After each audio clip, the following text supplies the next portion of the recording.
She was nicknamed the General before the Civil War even started. But the prophecy of that unofficial rank took over 150 years to finally be fulfilled. Hi, I'm JR, your faithful Civil War reenactress, back with more Keeping the Hysteria in American History. Her chosen name is one of the most recognizable from the Civil War era, so I'm not going to give it to you right away. Let's see if you can guess it. We'll begin with the man who first called her the General back in 1858.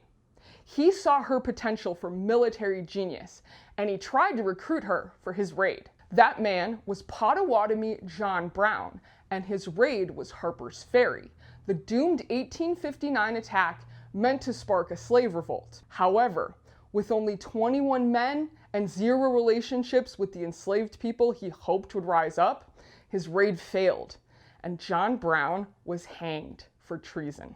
But the General? She learned from his mistakes.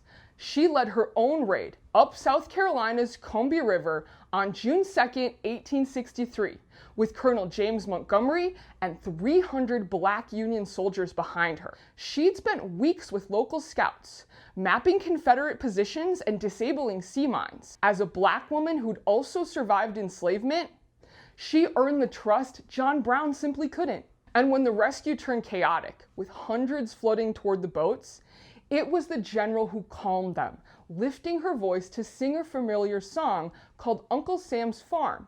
It went a little like this. Come along, don't be alarmed, 'cause Uncle Sam is rich enough to give us all a farm. The panic turned to cheers, but in the scramble to load the boats, her skirt got ripped apart. Afterward, she asked for a bloomer dress so she could move about more freely on future expeditions. By night's end, 756 people were free.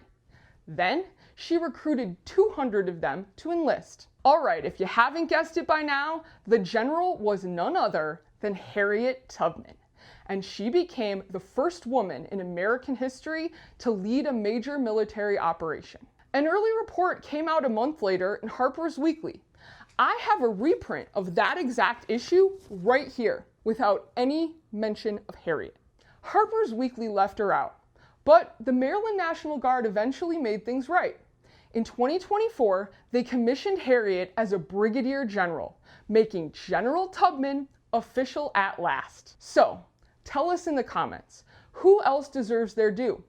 Then, go meet the other unsung heroes we've highlighted in Keeping the Hysteria in American History.